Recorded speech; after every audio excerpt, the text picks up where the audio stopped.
Alors bonjour à tous. Normalement, vous devriez tous voir nos caméras et notre PowerPoint.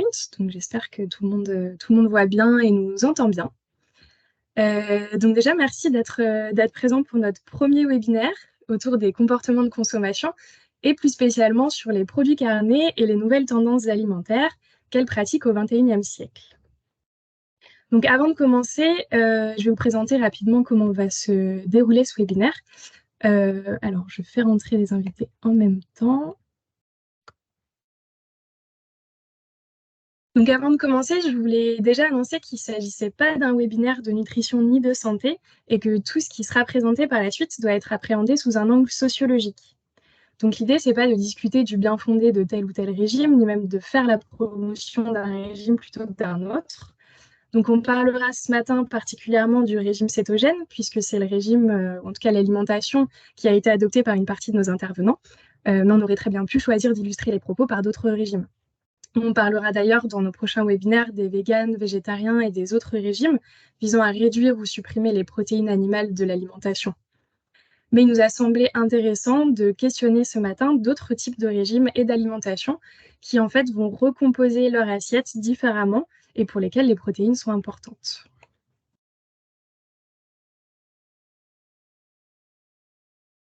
Donc l'idée, c'est bien sûr de s'intéresser à l'alimentation, en tout cas à un point de vue sur l'alimentation, et ce sans émettre de jugement moral ou médical, et bien sûr sans en faire la promotion, comme je l'ai dit juste avant. Maintenant que tout ça c'est précisé, voici comment va se dérouler cette matinée.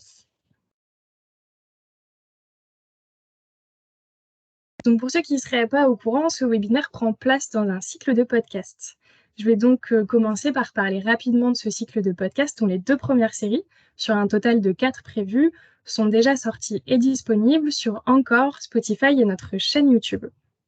Donc dans la première série, on s'est intéressé aux transformations sociétales qui entraînent de nouvelles tendances alimentaires. Et dans la deuxième, on s'est posé la question des comportements des consommateurs face aux produits animaux. Est-ce qu'on consomme vraiment moins? Désolée, je fais des pauses, je fais rentrer les invités en même temps.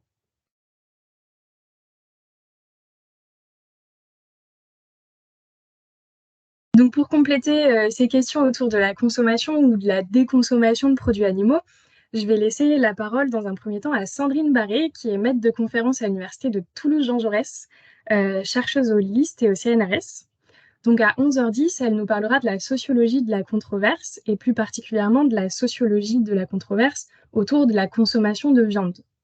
Elle nous présentera notamment les différents positionnements des diverses parties prenantes de cette controverse et elle fera un zoom sur un type d'acteur spécifique qui est celui des adeptes de l'alimentation cétogène. Donc 20 minutes plus tard, à 11h30, ce sera au tour des 2 restaurateurs toulousains de prendre la parole pour nous présenter leur établissement et le choix ambitieux qu'ils ont fait de mettre à l'honneur l'alimentation cétogène. Ils viendront donc illustrer les propos présentés par Sandrine Barré juste avant. Et c'est donc leur vision de l'alimentation qu'ils présenteront ici en tant que restaurateurs, mais aussi en tant que consommateurs. Et enfin, à 11h50, vous aurez une vingtaine de minutes pour poser toutes vos questions à nos intervenants.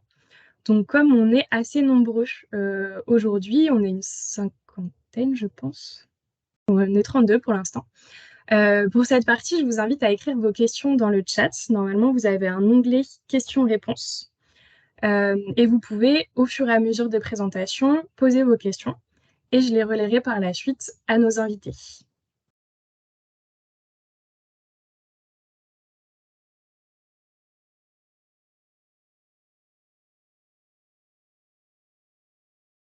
Excusez-moi, il y a encore des invités qui rentrent. Voilà.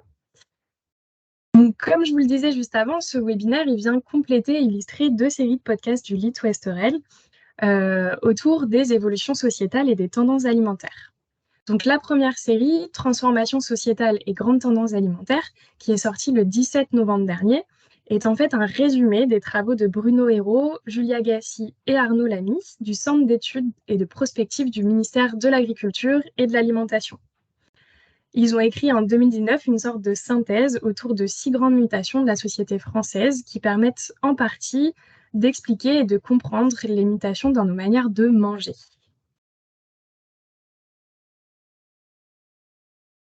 Ils partent en fait du constat que les modes de vie influent sur les modes d'alimentation. Donc c'est le fameux « on mange comme on vit ». Et puisque les deux sont liés, les changements dans nos manières de vivre vont nécessairement induire des changements dans nos manières de manger. Et donc il convient d'étudier l'alimentation en lien avec les autres dimensions de nos vies et de la société. Donc la transformation des modes de vie, la diminution des temps de cuisine et de repas, l'intérêt porté aux relations entre l'alimentation et la santé, la prise en considération du bien-être animal, la prise de conscience de l'impact de l'élevage sur l'environnement et le climat. En fait, tous ces facteurs vont participer actuellement à la réduction de la consommation de viande, ou en tout cas, c'est le cas en discours. Donc, c'est le sujet de notre deuxième série de podcasts qui est sortie le 15 décembre dernier. Et dans cette deuxième série, on a essayé de faire le point sur la consommation de produits animaux en France et en Europe.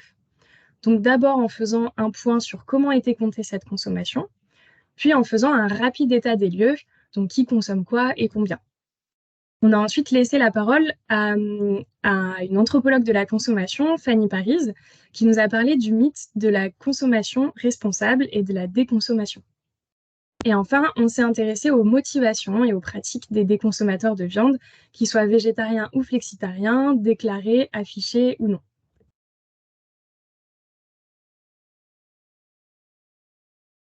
Donc l'ambition de ce cycle de podcast, c'est donc d'essayer de décrypter les évolutions de nos modes de vie afin de mieux comprendre les transformations de nos pratiques alimentaires pour tenter d'aider les acteurs concernés à adapter leur stratégie en conséquence.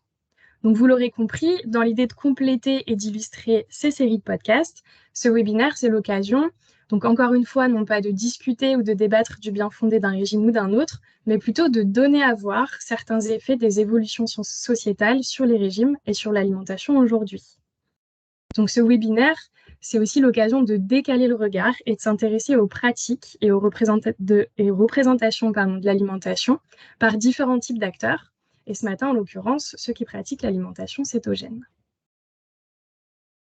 Voilà, donc je vais maintenant laisser la parole à Sandrine pour qu'elle nous présente la fameuse controverse autour de la consommation de viande. Bien, bonjour à toutes et à tous. Je tiens d'abord vivement à remercier l'association Lutte-Westerel pour cette invitation à cet échange, et plus particulièrement Justine Robin pour nos échanges qui ont eu lieu en amont de ce séminaire. Alors, ma présentation, j'en viens, j'essaye de reprendre la main sur la présentation. Voilà.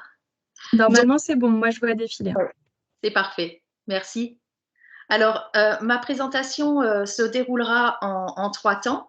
Je présenterai d'abord tout l'intérêt d'une approche sociologique par une entrée par les controverses socio-techniques sur la consommation et la production de viande.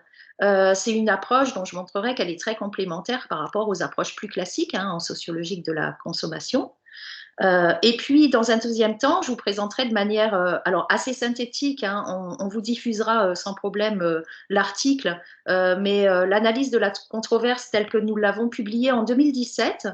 Et puis, dans un troisième temps, alors là, ce sera beaucoup plus exploratoire, mais je vais réfléchir sur sa dynamique actuelle.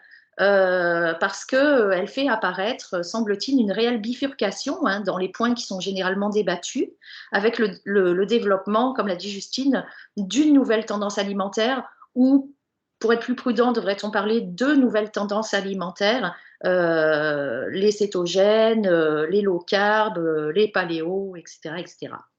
Alors, quel est l'intérêt de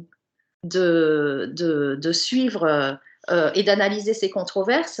Alors tout d'abord, peut-être pour préciser de quoi on parle, deux définitions, parce qu'en sociologie, on considère qu'une controverse, c'est pas tout à fait un conflit social comme un autre, et sa spécificité, c'est qu'elle repose toujours sur une ou plusieurs incertitudes scientifiques ou techniques, c'est-à-dire sur des faits, des énoncés scientifiques qui ne sont pas encore tout à fait stabilisés.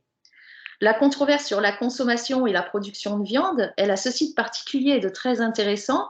Ça ne lui est pas propre à elle, c'était aussi le cas, c'est encore le cas sur celle des OGM par exemple, mais elle a la spécificité d'être une méta-controverse parce que l'incertitude radicale sur laquelle elle repose, elle est alimentée par tout un agglomérat d'incertitudes qui sont entretenues par diverses controverses et qui semblent interroger un même objet. Hein. Par exemple, faut-il consommer moins de viande ou plus de viande, mais au travers de thématisations très différentes, allant du bien-être animal, à la protection de l'environnement, de la biodiversité, jusqu'aux problématiques sanitaires et nutritionnelles. Alors, les acteurs qui font vivre les différents débats, hein, ces différents débats au sujet de cet objet de la consommation de viande, sont donc souvent les mêmes acteurs qui vont animer cette méta-controverse. Et quand on analyse leurs arguments, ben, on voit que certains acteurs vont être amenés à piocher dans des argumentaires exposés dans des débats auxquels ils ne participent pas directement, mais qui leur permet de renforcer le poids de leur argumentation, leur visibilité, voilà, et les intérêts qu'ils défendent.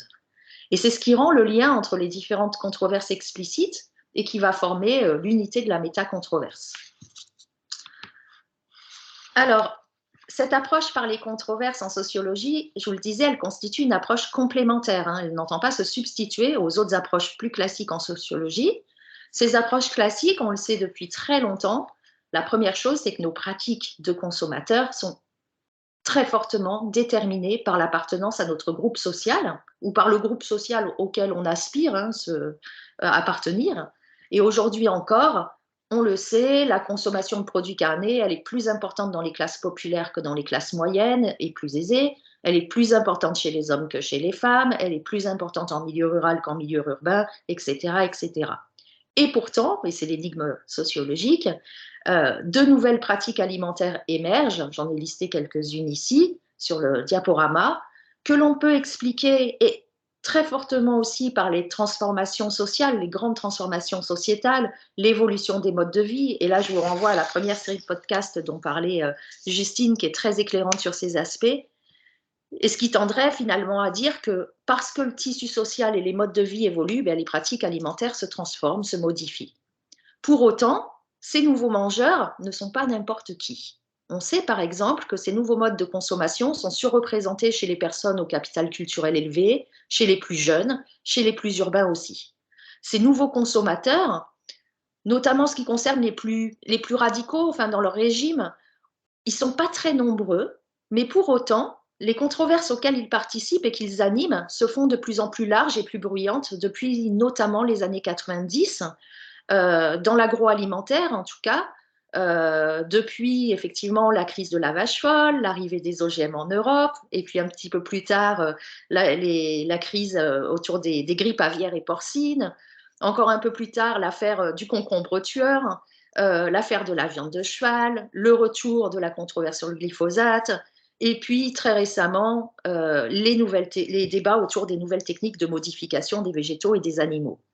Alors, parmi toutes ces affaires, les controverses sur la consommation et la production de viande, euh, ces controverses ont été extrêmement médiatisées. C'est peut-être leur spécificité par rapport aux autres, hein, et sur du long terme. Hein. Elles ont été vraiment médiatisées, ça a duré longtemps et de manière très intense.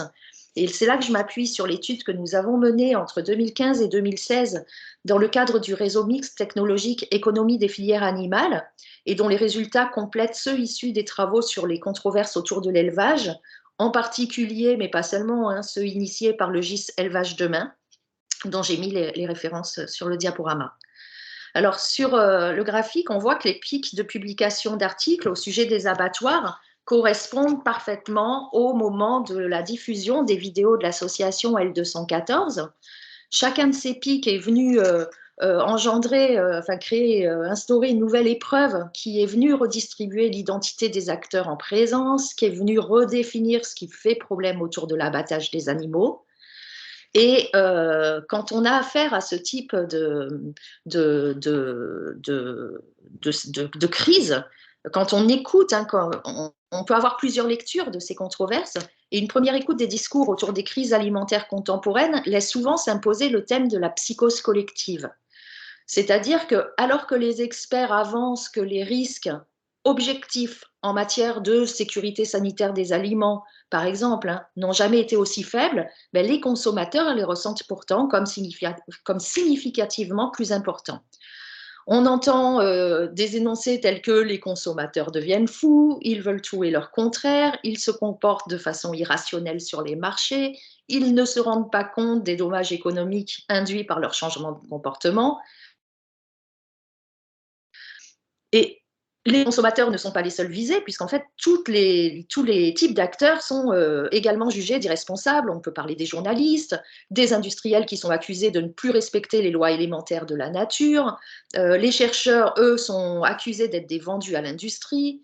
Les experts politiques manquent d'impartialité, etc., etc. Ainsi, les crises liées aux aliments sont invitées à être pensées en termes très psychologisants, disqualifiant la raison de l'autre, devenue irrationnelle.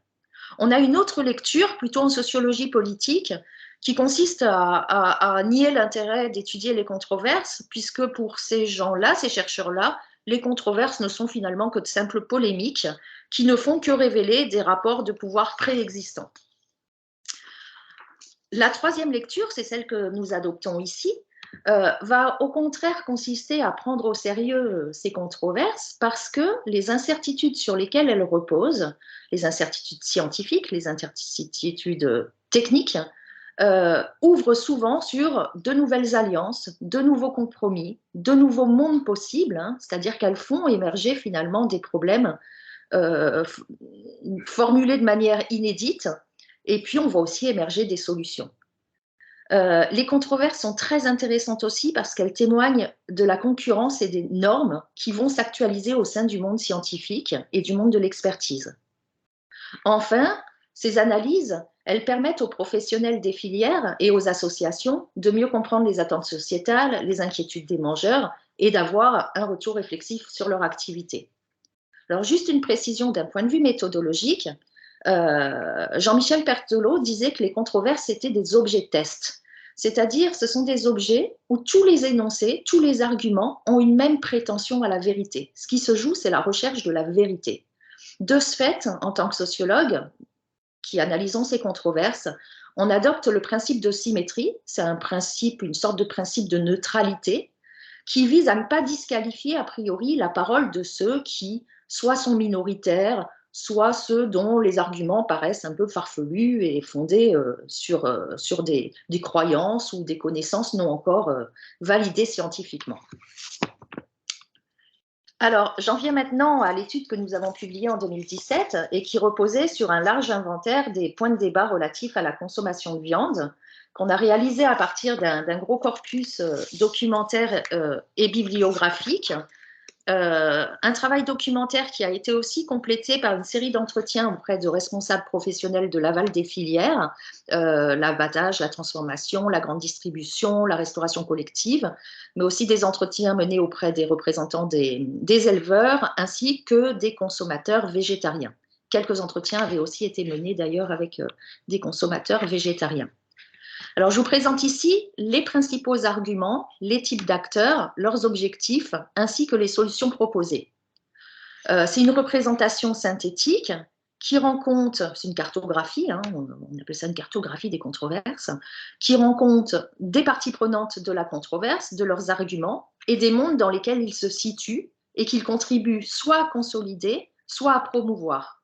Alors évidemment, au vu de la diversité des acteurs et de leur position, cette figure, c'est une synthèse de la situation sur la scène médiatique telle que le grand public peut l'apercevoir. Elle n'a donc pas pour ambition de retranscrire l'exhaustivité des points de vue portés par ces différents acteurs, mais plutôt de distinguer les grands enjeux qui sous-tendent la controverse et comment ces grands enjeux s'articulent entre eux. Les frontières entre les positions des différents protagonistes sont souvent ténues et les points de vue des acteurs d'une même catégorie peuvent diverger. Ce que cette cartographie donne à voir, ce sont trois positions principales que l'on peut distinguer sur la consommation et surtout sur la production de viande. Une première position qu'on a appelée la position végétarienne, elle est défendue par des associations abolitionnistes comme L214 ou des associations environnementalistes. Elle est alimentée par des rapports qui émanent d'organisations internationales, comme par exemple le rapport de la FAO en 2006 qui soulignait entre autres la contribution de l'élevage de ruminants à la production de gaz à effet de serre. Et les défenseurs de cette position, finalement, ils envisagent un monde où l'élevage serait aboli et où les régimes alimentaires excluraient tous les produits animaux en y substituant des végétaux.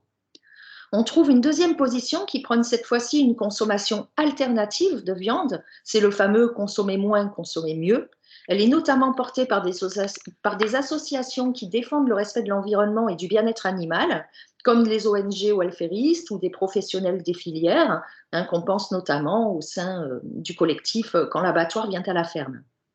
Les critiques adressées aux filières animales ne sont pas liées à l'acte de production lui-même, hein, dans cette position, mais à son caractère industriel. La solution défendue n'est pas d'y mettre fin, mais de le réformer en mettant en avant des systèmes alternatifs qui surtout viseraient aussi à renforcer le lien social. La perspective envisagée est de consommer mieux, de manière plus qualitative, quitte à consommer moins. Et puis, la troisième position, elle, vise au maintien de la place de la consommation de viande et au développement de l'activité des filières animales. Elle est défendue notamment par les professionnels des filières et les organismes qui les représentent. Les réponses aux critiques adressées aux filières sont essentiellement technico-organisationnelles, c'est-à-dire que ce sont des solutions qui passent essentiellement par des innovations techniques, par exemple l'optimisation des rations alimentaires pour diminuer la production des gaz à effet de serre, par des innovations dans les systèmes d'élevage, comme la réduction des intrants dont les antibiotiques. Ça passe par une meilleure prise en compte du bien-être animal et par des interrelations entre les maillons des filières, sous forme de contractualisation. Alors, en quoi cette controverse a transformé l'ordre social? Eh bien, on a surtout vu émerger de nouveaux partenariats et des alliances assez inédites entre les différents protagonistes, notamment entre professionnels des filières et associations, pour construire des cahiers des charges pour une production plus respectueuse des animaux et de l'environnement. Par ailleurs, l'essor des questions sur le bien-être animal a engendré la création d'une commission enjeux sociétaux, hein, au sein de l'interprofession Interbef, et Louis Touesterel est également emblématique de ces nouveaux collectifs qui visent à repenser l'élevage. Mais jusque-là, cette controverse, enfin cette méta-controverse sur la consommation de viande, elle apparaissait dominée par des questions finalement liées à la production et à l'élevage plutôt qu'à la consommation elle-même. L'environnement, le bien-être animal et plus largement les modes de production font partie des questions centrales pour le grand public, tandis que les questions nutritionnelles, bien que de plus en plus prégnantes dans le débat, étaient encore, au moment de notre enquête, plutôt cantonnées à la sphère scientifique. Les questions portaient donc principalement sur l'élevage. Or, depuis quelques années en France, une nouvelle tendance de consommation émerge, c'est la consommation cétogène, qui ouvre au grand public des questions nutritionnelles et cette nouvelle tendance est également à l'origine de nouveaux marchés. Alors très rapidement, qu'est-ce que c'est? Je passe très vite parce que ça va être bien développé dans la présentation suivante. C'est avant toute chose le remplacement des glucides par les lipides. C'est axé sur la consommation d'un certain équilibre de macronutriments. L'objectif est d'entrer dans un état de cétose où le corps commence à brûler des graisses. À gauche, je vous ai mis la pyramide nutritionnelle conventionnelle, à droite, celle des mangeurs cétogènes, que l'on peut élargir au paléo, qui est un régime encore plus restrictif, et aux adeptes du low carb, qui lui est moins restrictif que le régime keto. La controverse, là, elle va porter davantage sur les aspects sanitaires et nutritionnels, mais certains de ces mangeurs puisent aussi dans les arguments du maintien de la consommation de viande, notamment sur les aspects environnementaux, en répondant aux critiques émises quant aux émissions de CO2 imputées à l'élevage, ou encore sur la quantité d'eau utilisée, mais également sur les aspects du bien-être animal, puisque l'alimentation cétogène n'exclut pas le végétarisme, ou vice-versa, le végétarisme n'exclut pas une alimentation cétogène. Voilà. Je voudrais juste donc pointer l'existence de cette tendance qui tend à s'affirmer, je dirais, depuis 4 ans en France. Mais malheureusement, et c'est un appel à la recherche, aucune enquête n'a à ce jour été produite sur ces nouveaux mangeurs, sur leur nombre, sur leur motivation, sur leurs pratiques. On a toutefois quelques marqueurs de contexte qui donnent à voir le développement et l'élargissement de cette tendance. Alors tout d'abord, on voit une nouvelle offre alimentaire cétogène arriver se développer. Des restaurants, le Keto Pub, dont les gérants sont ici aujourd'hui avec nous, de nouveaux produits, de nouvelles plateformes en ligne spécialisées dans les produits keto ou low carb, et puis des étiquetages, alors qui ne sont pas certifiés, hein, qui ne font pas l'objet de certification et de contrôle, mais des étiquetages qui rendent visible aux consommateurs ces produits cétogènes. Et puis, de la même façon qu'on a vu avec, quand les néo-végétariens ont émergé, eh bien, on a également des prescripteurs, qu'ils soient experts et profanes, donner des conseils à ceux qui souhaiteraient changer, modifier leur pratique alimentaire. On trouve des livres de recettes, des profanes montent leur chaîne YouTube pour donner également des conseils, soit sur les recettes, soit sur le calcul des macronutriments. Même dans la presse assez généraliste, comme Femmes Actuelles, Mag Santé, etc., on trouve beaucoup d'articles sur ces sujets. Donc la question pour finir, hein, moi qui m'interpelle aujourd'hui, je finirai là-dessus, on peut se demander est-ce que ces nouveaux mangeurs constituent une nouvelle communauté de pratique, comme les végétariens ou comme d'autres groupes. Alors, ce qu'on appelle en sociologie une communauté de pratique, c'est un groupe de personnes ou d'institutions qui vont partager un intérêt commun envers une même pratique, ainsi qu'une volonté partagée d'améliorer leur expertise et leur expérience de celle-ci. Donc, effectivement, dans ce sens-là, c'est vrai qu'on a une communauté d'utilisateurs de produits keto qui regroupe des individus au parcours plus ou moins avancé hein, dans la connaissance et la pratique. Certains sont vraiment des experts, s'y connaissent en nutrition, lisent des articles scientifiques, tandis que d'autres, ils sont plutôt dans l'expérimentation ou voire dans la croyance, la pensée magique aussi. Enfin, on a différents niveaux de connaissances, mais tous cherchent à avancer dans cette pratique.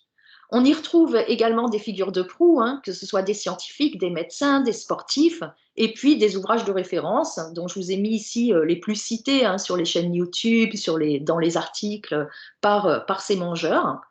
Voilà. Alors malgré tout, la communauté des cétogènes n'est pas pour le moment très instituée. Hein. On ne peut pas parler d'une communauté de pratique avec ses représentants, ses associations. Les conseils passent plutôt par le bouche à oreille, les réseaux personnels, les conseils sur Internet ou auprès de médecins qui se sont spécialisés dans ce modèle alimentaire, que ce soit des médecins généralistes, des diététiciens, des nutritionnistes ou encore des psychiatres. Voilà. Et puis, à y regarder de plus près, et c'est ça qui rend la chose un petit peu plus compliquée, leur pratique alimentaire semble encore très, très hétérogène. C'est-à-dire que certains vont axer leur alimentation sur les protéines et les graisses animales, quand d'autres vont vouloir allier alimentation cétogène et consommation de végétaux, voire et de graisses végétales, voire adopter un régime végétarien et cétogène. Donc, il y a vraiment une pluralité de pratiques alimentaires dans cette communauté keto, qui tient en partie à un débat sur les graisses qu'il faut privilégier dans l'alimentation. Mais bon, ce n'est pas l'objet aujourd'hui de rentrer dans ces débats de nutritionnistes, mais juste voilà, signaler qu'il y a un débat qui existe. C'est un peu le retour du débat sur les graisses saturées qui a émergé dans les années 50 et sur lequel ces gens-là adressent des critiques. Voilà. Et voilà, je vais m'arrêter là-dessus et je vous remercie pour votre attention.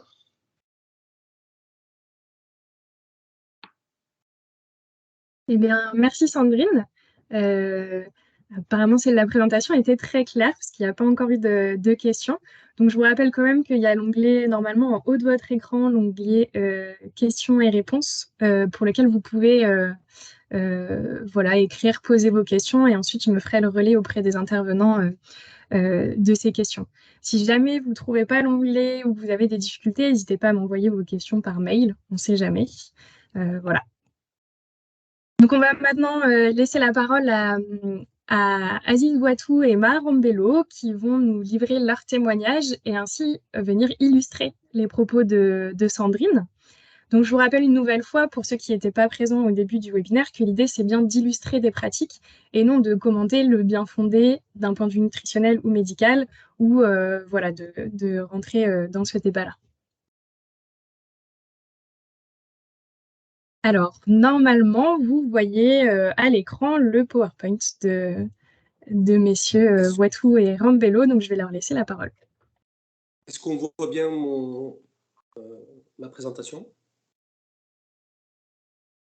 Moi, c'est bon, normalement, je la vois, donc logiquement, tout le monde devrait pouvoir la voir. Ok.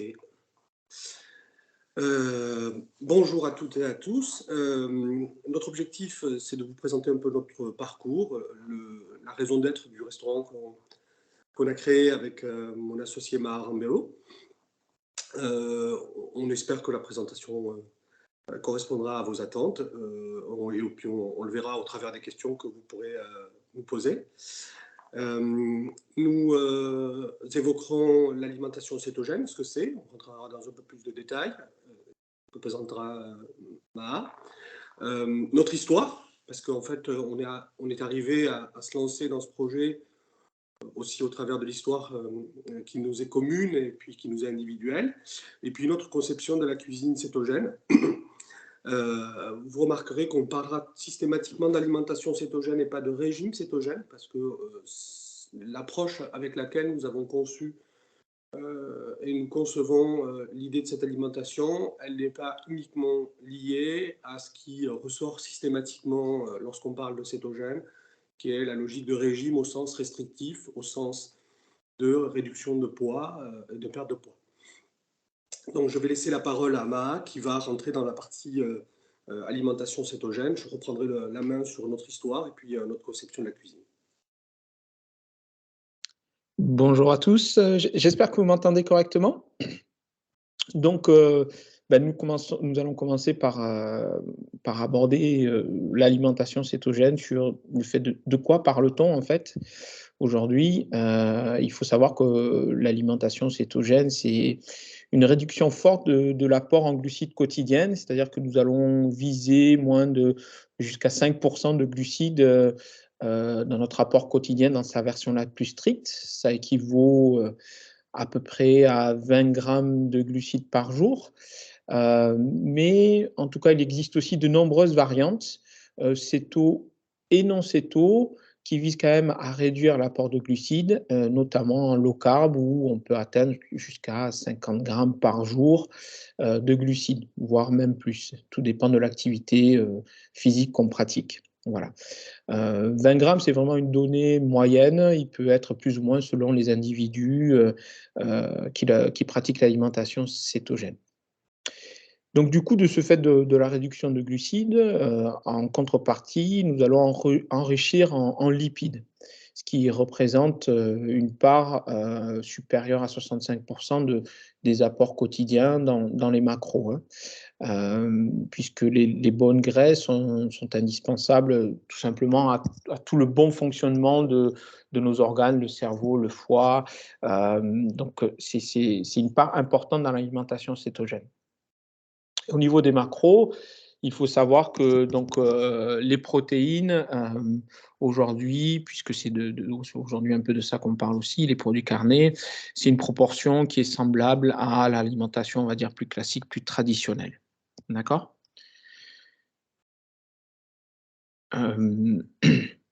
Alors, du coup, quel effet ça a sur notre corps lorsqu'on se met en état de cétose nutritionnelle?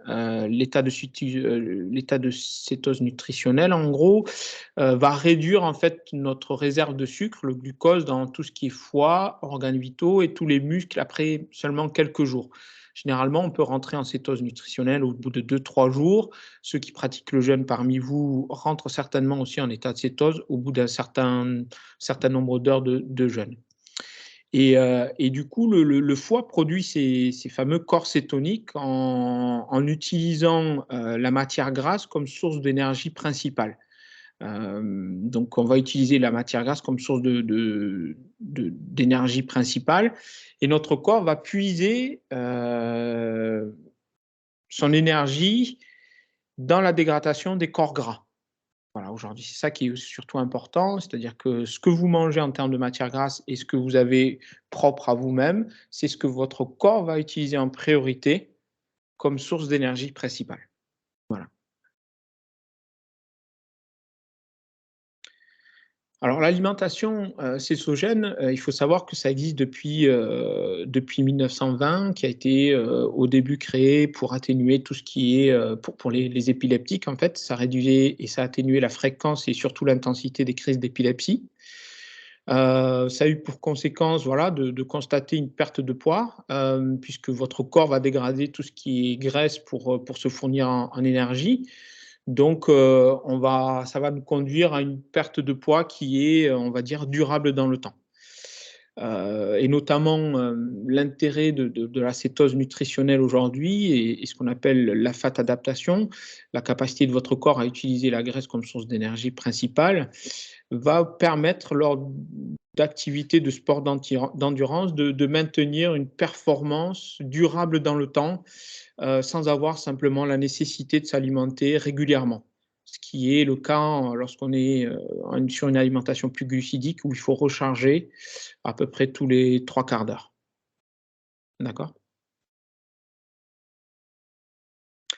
Et au cours justement dans la découverte de cette alimentation cétogène, les recherches en cours ont démontré en fait, au niveau de certaines maladies, notamment sur le cancer, de l'effet, antitumoral, puisque certaines, cellules cancéreuses sont incapables en fait d'assimiler les corps cétoniques. Donc ça aide, on va dire, dans, le traitement de ce genre de maladie et notamment aussi dans tout ce qui est maladies neurodégénératives type Parkinson ou Alzheimer.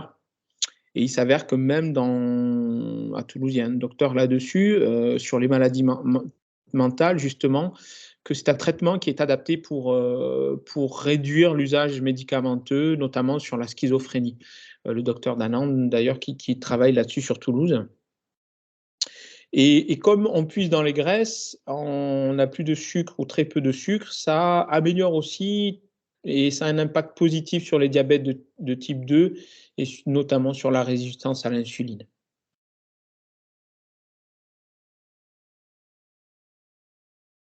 Je vais laisser la parole à Aziz qui va nous présenter notre histoire. Merci de votre attention.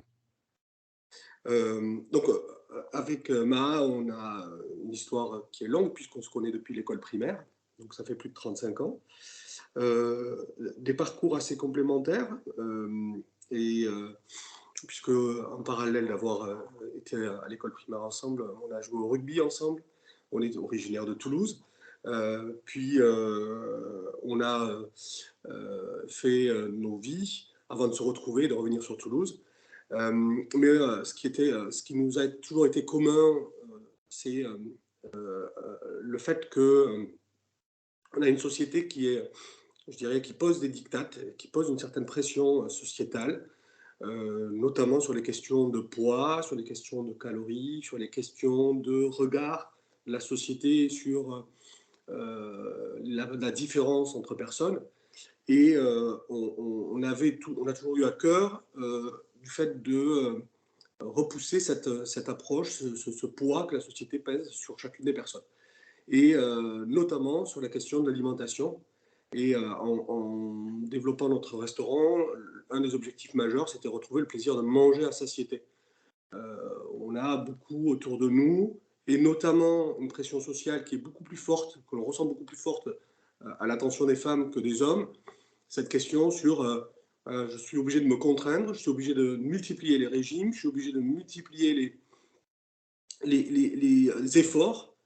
Et du coup, je crée les conditions de régime surpoids, et puis régime à nouveau et surpoids, et ainsi de suite, parce que la société a déposé qu'il fallait ressembler à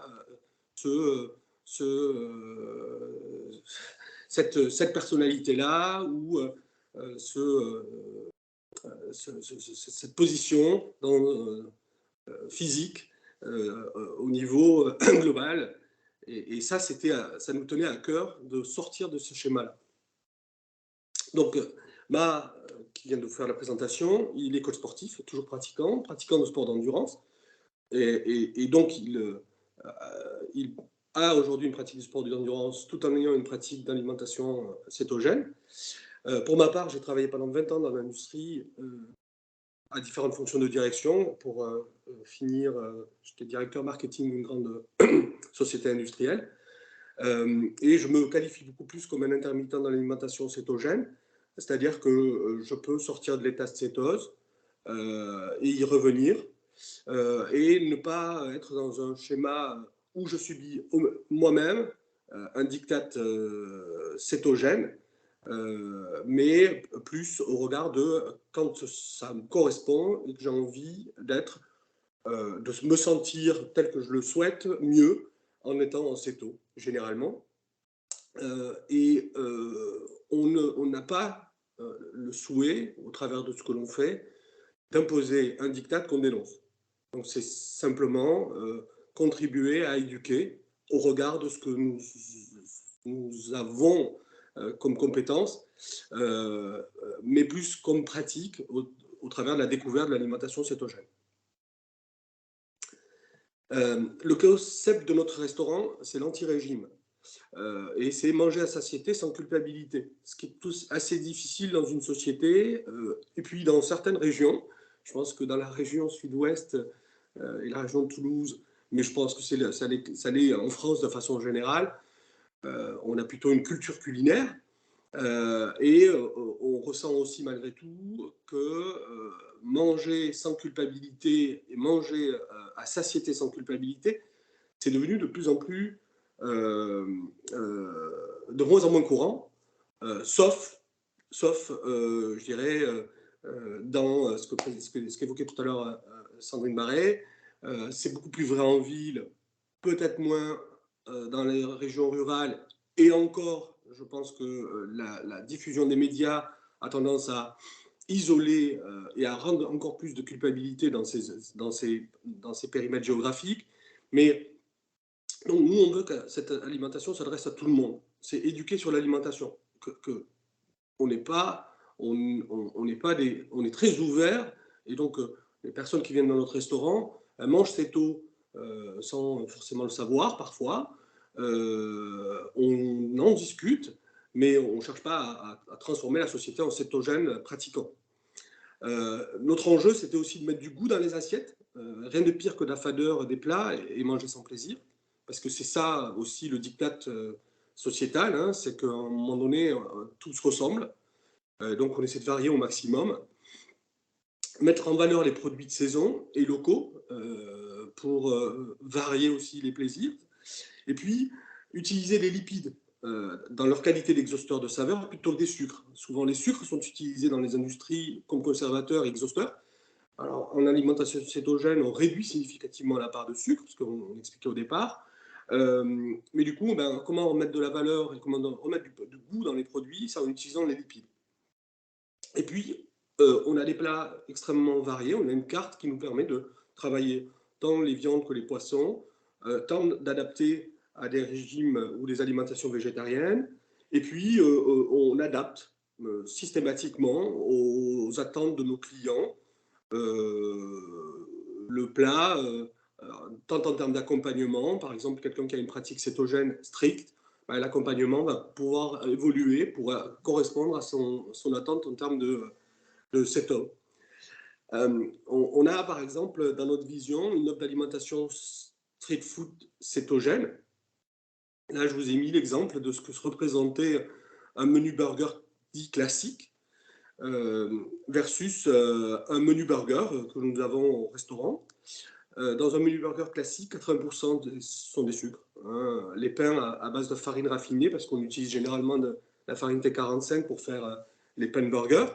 C'est le plus raffiné, donc c'est le plus, je dirais, sucré au sens de assimilation par le corps.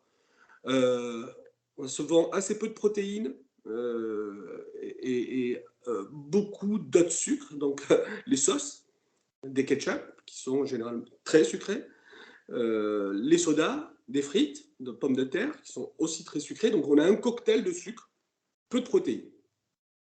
Et dans notre menu burger, par exemple, on va utiliser, on a été obligé d'aller chercher de façon originale comment donner cet aspect d'un burger. On panne une aubergine, elle va être panée avec une farine faible à faible taux de glucides, avec une chapelure qui est un pain à taux de glucides bas aussi, que je fais et que je rends en chapelure. on va avoir beaucoup plus de protéines qui apportent beaucoup plus de satiété que les glucides. Et puis, on va travailler la sauce à base de légumes frais. On va travailler les sodas de telle façon à ce qu'ils soient eux-mêmes faibles en glucides. Et puis, pour donner un aspect de frites, on va travailler des frites de carottes. Elles sont beaucoup plus faibles en sucre que des frites de pommes de terre, bien que pour certaines personnes qui s'alimentent en céto, elles paraissent encore trop glucidiques. Mais l'intérêt, c'est d'accompagner une tendance vers moins de sucre et correspondre et répondre à des besoins divers et variés.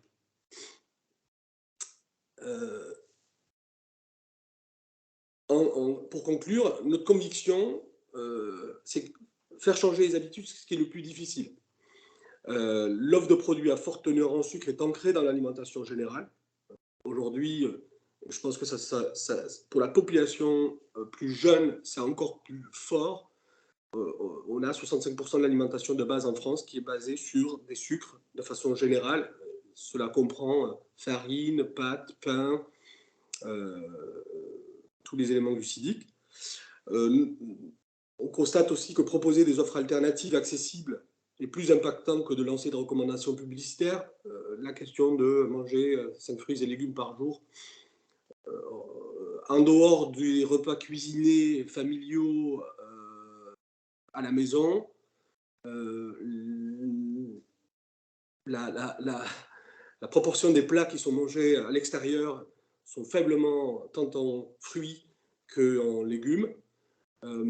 Et donc, ça, c'est notre conviction, c'est d'avoir un maximum de produits à faible taux de sucre toujours, tant en fruits qu'en légumes. Et puis, on considère que la santé commence par son alimentation. Et notre objectif, c'est de prôner le préventif au détriment du curatif. On attend d'être malade pour aller voir le médecin qui ne fera que du curatif. Je pense que l'alimentation, le corps, c'est une plomberie, c'est un réseau de systèmes hyper complexe et l'alimentation, ce qu'on apporte en nutriments, en macros, est majeur. Et que le bien manger se transmet comme l'éducation. On n'a pas d'éducation autour de l'alimentation en France, tant de l'éducation classique, scolaire, nationale, éducation nationale, mais la transmission de l'éducation alimentaire se développe au travers de pratiques alimentaires autour du végétarisme, autour de la sensibilité familiale, et on essaie d'y contribuer à notre petite échelle au niveau de notre restaurant. Voilà pour notre présentation. Merci. Merci Ma, merci Aziz. Je vais reprendre la main. Il faut que j'arrête de présenter là. Normalement, c'est bon.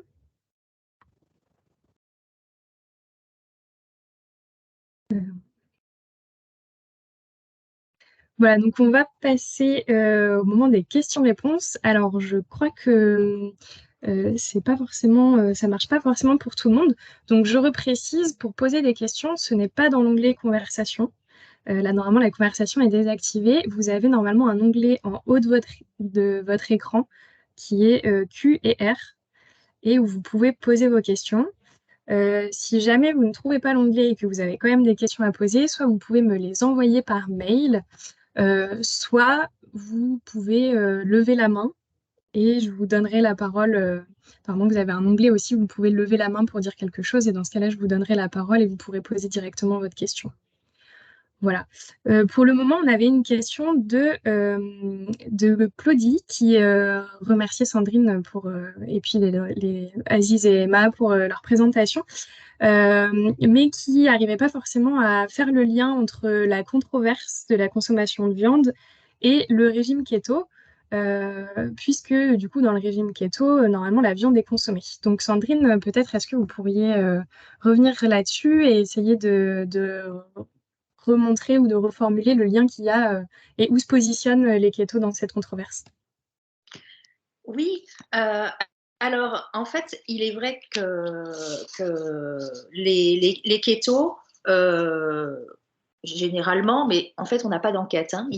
Moi, j'aimerais beaucoup savoir quelle est la part des kétogènes qui sont végétariens, quelle est la part des kétogènes qui vont consommer plus de viande qu'ils n'en consommaient auparavant. Enfin, c'est cette question sur l'apport des graisses, hein, animales, végétales, etc. Le lien, en fait, alors par rapport à la controverse qui existait enfin, qu'on a étudiée entre 2015 et 2016, cette controverse portait essentiellement sur des questions, des problèmes liés à l'élevage. La question des gaz à effet de serre, de l'émission des gaz à effet de serre, la question du bien-être animal, la question sanitaire, est-ce qu'il faut continuer à consommer de la viande, les liens qui ont été formulés entre cancer et consommation de viande rouge qui sont encore débattus aujourd'hui. Là, la nouveauté, avec l'arrivée de cette nouvelle tendance alimentaire, en tous les cas son développement en France qui est récent, hein, mais qui est plus ancien en Australie, aux États-Unis, au Royaume-Uni, au Canada, c'est que la controverse semble se déplacer, enfin s'élargir aux profanes sur les aspects nutritionnels. C'est-à-dire que dans la méta-controverse telle qu'elle s'actualisait en 2016, vraiment les points de débat étaient centrés sur l'élevage. Sur la consommation, il y a toujours eu des controverses scientifiques sur la consommation, sur les aspects nutritionnels, sur les aspects sanitaires, mais qui étaient plus cantonnées aux experts, aux nutritionnistes, alors que là, on voit émerger des profanes. Alors, j'ai du mal à les appeler des profanes parce que quand même, pour certains d'entre eux, ils lisent beaucoup de travaux scientifiques, ils essayent de s'informer, ils ont sans doute aussi un capital culturel élevé. Mais voilà, on voit qu'il y a un déplacement et un élargissement de la controverse aux profanes, aux mangeurs, sur les questions de santé qui paraissaient assez absentes de la controverse, de la méta-controverse sur l'élevage, sauf quand on parlait de la santé animale, de la protection des animaux, du bien-être des animaux en élevage. On parlait plutôt de la santé des animaux plutôt que de la santé des consommateurs, quoi. Je ne sais pas si c'est plus clair, si j'ai répondu à votre question.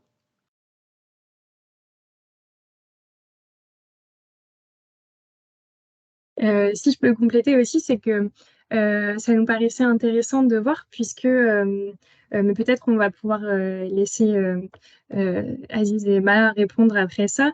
Au Keto Pub, par exemple, il y a à la fois euh, des menus, enfin des plats végétariens proposés et des plats non végétariens. Et donc, c'est aussi comment est-ce que cette alimentation-là se pose la question de la consommation de viande ou de produits animaux ou non, et quelle est la place de cette consommation de produits animaux dans cette alimentation. Voilà, je ne sais pas si c'est très clair non plus. On avait une question de Bernard Commer, alors je vais essayer de vous laisser la parole.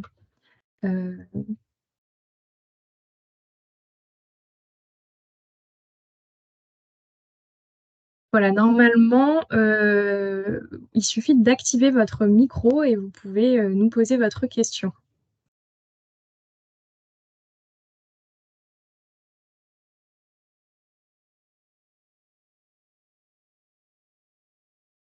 Ah, ça n'a pas l'air de fonctionner.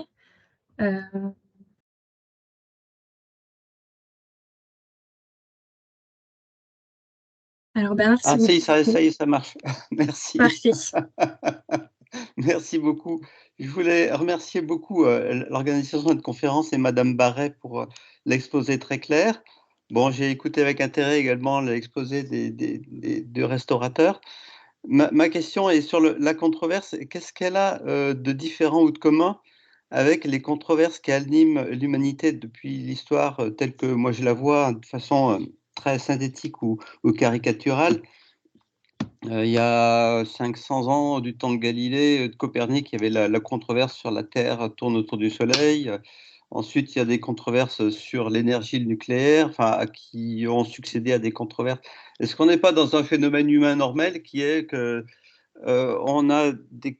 l'humanité a vécu pendant, elle est bipède depuis 7 millions d'années, et les connaissances scientifiques qui permettent d'éclairer ces débats-là, elles ont moins de 200 ans, donc on a une combinaison entre une façon de vivre et des systèmes de vie sociale qui ont des millions d'années d'existence, et puis des connaissances scientifiques qui diffusent lentement parce qu'elles sont très récentes.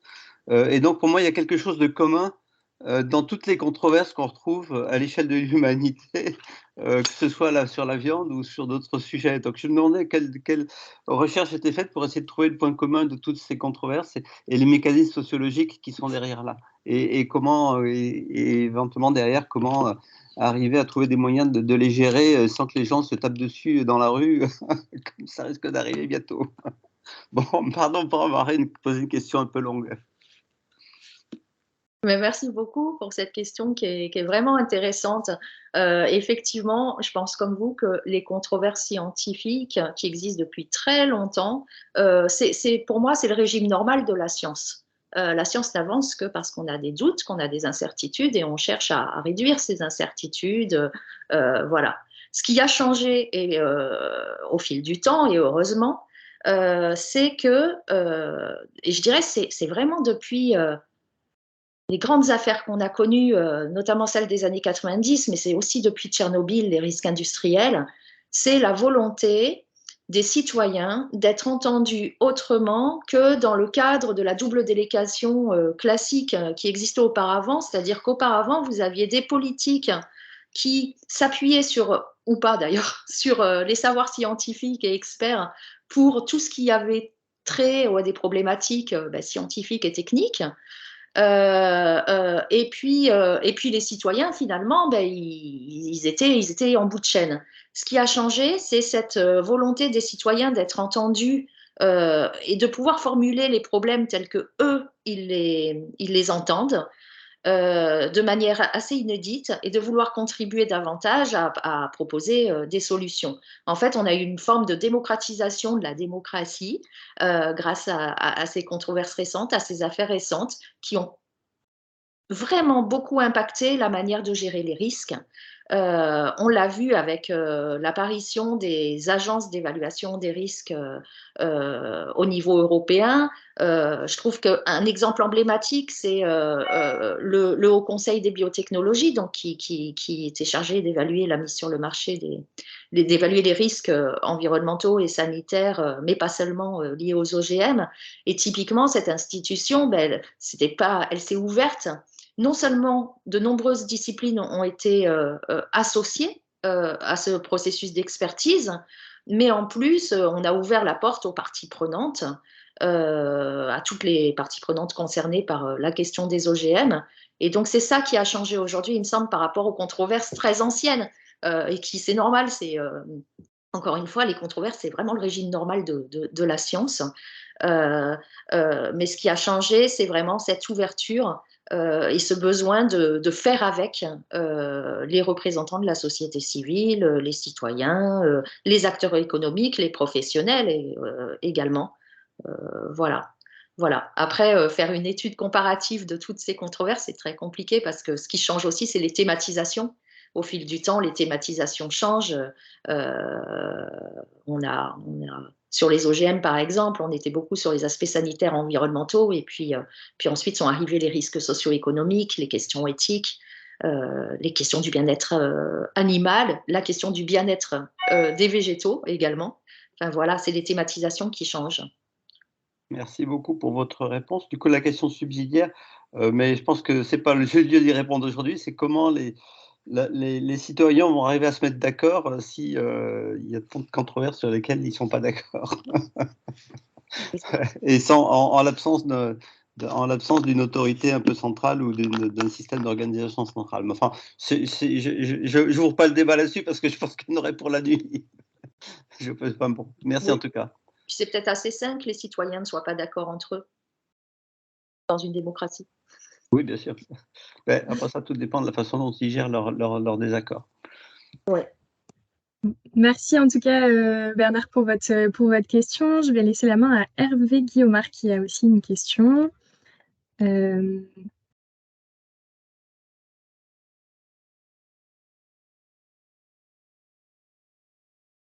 Hervé, est-ce que tu arrives à mettre le micro? Oui, je pense là maintenant. Ouais, parfait. Ouais. Bonjour, merci donc aux trois orateurs.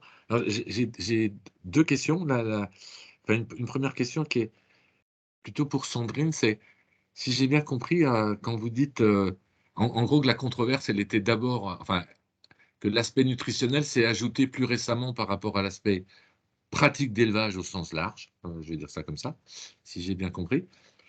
Et j'aurais voulu savoir là-dedans, est-ce que vous voyez une évolution dans le temps aussi de la place du bien-être animal, puisque dans le lit Westerel, c'est notre objet premier. Voilà. Et ma deuxième question, elle est un peu plus générale. Ça rejoint la première question. Donc, merci à Aziz et Ma, si je me souviens bien du prénom, de leur présentation.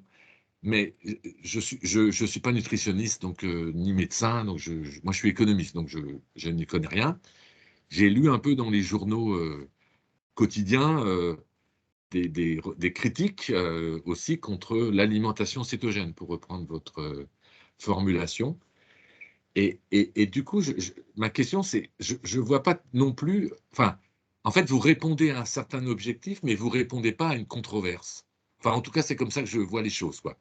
Et j'aurais voulu savoir si, enfin, peut-être nous redonner un peu, si d'après vous, il y a un lien avec la controverse dont a parlé Sandrine en première partie, ou une controverse plus élargie sur nos régimes alimentaires, nos systèmes alimentaires, nos manières de manger.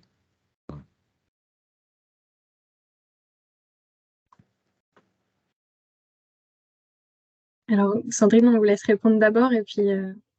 Merci pour vos questions. Alors effectivement, dans la controverse qui a eu lieu en 2015-2016, enfin, qu'on a étudié à ce moment-là, c'est non pas que les aspects nutritionnels étaient absents, ils ont toujours été présents, mais ils étaient plus cantonnés entre experts, entre scientifiques. Alors que là, avec l'arrivée de ces mangeurs cétogènes et autres, on a l'impression que que les aspects nutritionnels déjà viennent prendre plus de place et qu'ils s'élargissent voilà, à d'autres acteurs, d'autres parties prenantes. Voilà.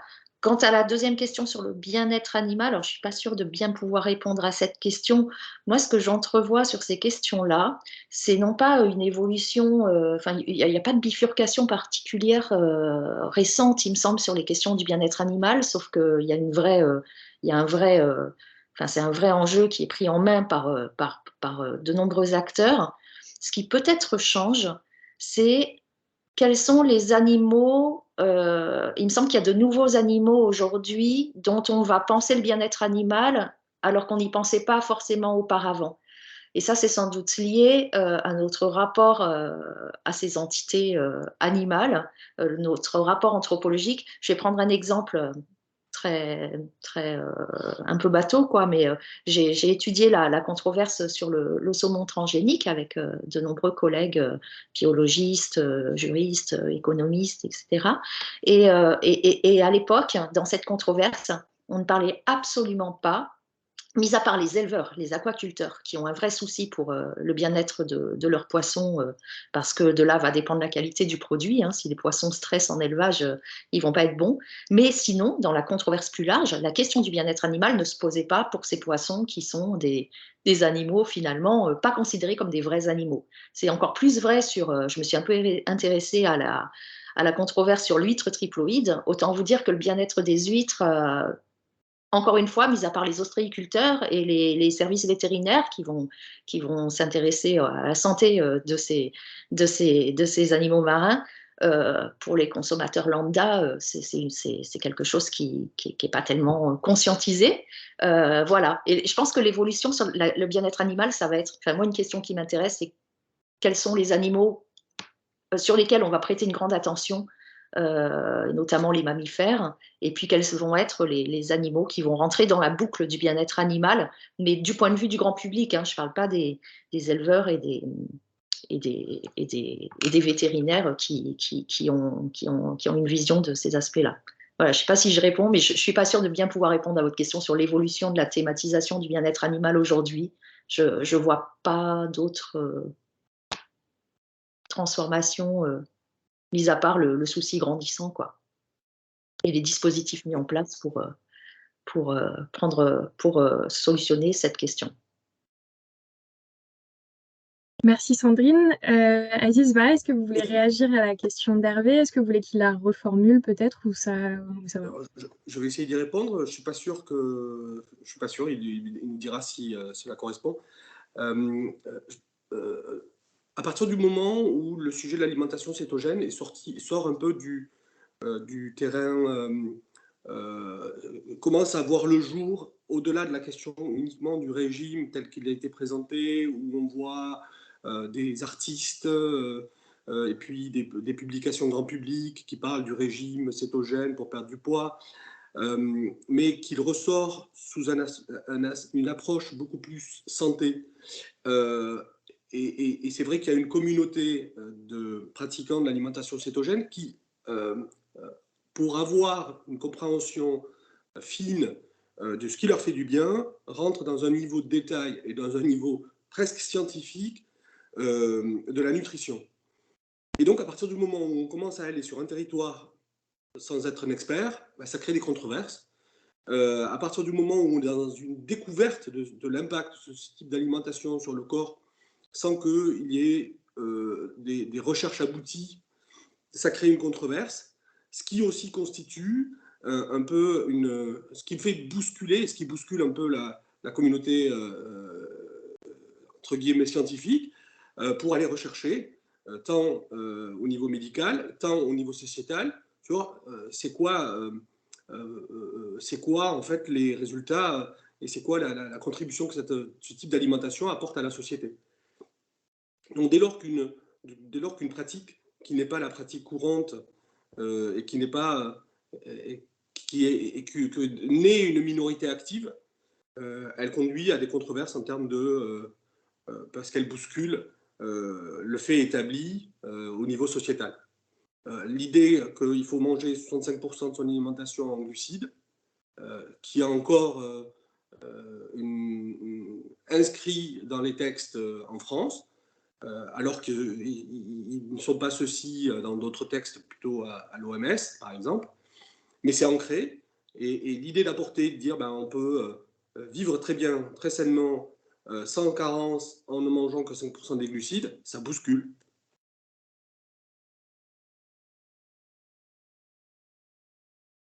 Voilà. Merci Aziz. Je voulais aussi rajouter un petit point, c'était que, donc là on a eu l'exemple de Aziz Ouatou et Marwan Bello qui dans leur restaurant proposent à la fois des plats végétariens et des plats carnés avec des produits animaux, etc. Si on regarde un peu ce qui se passe à l'échelle internationale, comme l'a dit tout à l'heure Sandrine, c'est que en fait que ce soit l'alimentation cétogène, les keto, les low carbs, en fait, c'est pas une communauté homogène et au sein de ces pratiques-là, il y a différentes pratiques et il y a différents points de vue. Et notamment aux États-Unis et en Australie, ce qui se passe, c'est qu'il y a une partie de cette communauté qui met énormément en valeur les protéines animales et qui centrent leur alimentation autour de ces protéines animales. Là, on a le choix par les restaurateurs de vouloir mixer protéines animales et protéines végétales. Et je pense que c'est cette question-là des protéines qui fait partie de la place des protéines et de la place des protéines animales et végétales qui fait partie de la controverse autour de la viande, qui est en fait transposée aussi au sein de la communauté, que ce soit cétogène, keto ou low carbs. Voilà. Je ne sais pas si ça répond aussi aux questions. Hervé, est-ce que tu veux préciser? Est-ce que tu as d'autres choses à rajouter? Si tu veux, j'ai pas la réponse non plus. Hein. D'abord, sinon, j'aurais pas posé la question. Mais non, merci. Mais est-ce qu'on peut résumer du coup qu'il y ait des régimes alimentaires qui soient déséquilibrés, trop riches en ceci, pas assez riches en cela? Bon, c'est assez clair, quoi. Voilà. Et je crois voir que dans la communauté scientifique, les nutritionnistes, par exemple, font des recommandations sur ce qu'est un régime sain et équilibré. Alors après se mêlent des préoccupations environnementales. Alors les préconisations varient, d'après ce que je comprends aussi, selon les habitudes historiques, culturelles, les faits sociologiques, etc. Je comprends ça, quoi. Mais est-ce que ce que vous proposez, Maha et Aziz, quoi, euh, est-ce que du coup, c'est pas l'alimentation cétogène qui elle-même devient objet de controverse, quoi? Si vous voulez ce que je veux dire, quoi. C'est-à-dire, vous apportez une réponse, je la juge pas, j'ai pas les compétences du tout, et vous avez été très clair dans vos objectifs, etc. Très bien. Mais du coup, est-ce que vous voyez, vous, par exemple, des gens qui critiquent éventuellement ce que vous proposez sur des bases, je sais pas moi, nutritionnelles, qui a besoin peut-être de glucides quand vous êtes un grand sportif, enfin, j'en sais rien, parce qu'il y a un de vous qui est sportif, là. Enfin, je dis pas que l'autre n'est pas, mais voilà. Euh, Est-ce qu'on peut interpréter comme ça en sociologie, quoi, du coup, quoi? Je Ou pense qu'en pas? étant différent et en ayant une proposition différente, de fait, on crée de la controverse. Alors, Ouais. le monde du CETO est petit, donc il ne crée pas une controverse qui soit extrêmement perturbante, déstabilisante, ou qui ait une audience qui dépasse un cadre des intéressés. Mais sa croissance, sa potentielle croissance, créera de fait une controverse parce que l'alimentation cétogène va sur le terrain de la nutrition et pas forcément toujours par des scientifiques, des médecins, puisqu'en France, il faut être médecin pour être nutritionniste et pas médecin pour être diététicien. Et donc, du coup, s'intéresser à la nutrition, c'est un domaine réservé à la médecine. Bon, on s'y intéresse à titre individuel. Donc, chacune des personnes du monde de CETO s'y intéresse à titre individuel parce qu'il se préoccupe de sa santé d'abord. Et c'est sain, mais ça générera de la controverse, bien évidemment. Si je puis me permettre d'intervenir sur le côté sportif, aujourd'hui, oui, c'est une controverse puisque depuis, notamment dans le rugby, nous qui sommes issus du rugby, Aziz et moi, 2015, les All Blacks ont entamé un changement d'alimentation et sont passés vers une alimentation low carb, donc réduite en glucides, et ils rechargent les jours de match en apport glucidique.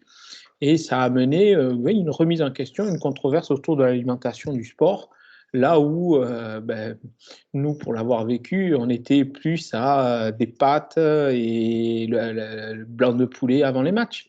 Donc oui, c'est une alimentation qui amène à la controverse et qui amène au questionnement sur son bien fondé au niveau sportif. Ouais. Merci. Eh ben, il y a une dernière question. On est encore dans les temps, donc je vais laisser la parole à Jean-Louis Perrault.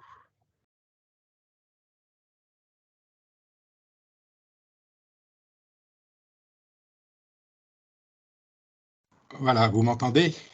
C'est bon. Oui, je reviens sur ces aspects de controverse et nutrition. Ce qui est clair en nutrition, c'est qu'on n'a pas vraiment besoin de glucides, hein. Ce qu'on a besoin, c'est effectivement des acides gras et des protéines, bon, plus les oligo-éléments, vitamines, etc. Mais du coup, sur ces régimes keto, peut-être ils peuvent être aussi au centre de controverses, justement sur ce volet acides gras, parce qu'une des grandes controverses en nutrition, c'est quid des acides gras saturés dans l'alimentation? Et du coup, c'est dans ces régimes-là, comment vous équilibrez ou comment on équilibre des polyinsaturés versus des saturés. Je rappelle quand même que cette controverse sur les acides gras, ça a quand même, dans les années 90, début des années 2000, entre le monde du lait et le monde du végétal, ça a quand même été assez fort, hein, comme controverse. Et du coup, la question qui se pose derrière, peut-être aussi en relation avec le bien-être des animaux, c'est on est capable par l'alimentation et la conduite des troupeaux, toutes espèces, de changer assez sensiblement le profil en acides gras des aliments. La côte de porc, le beurre, le fromage, etc.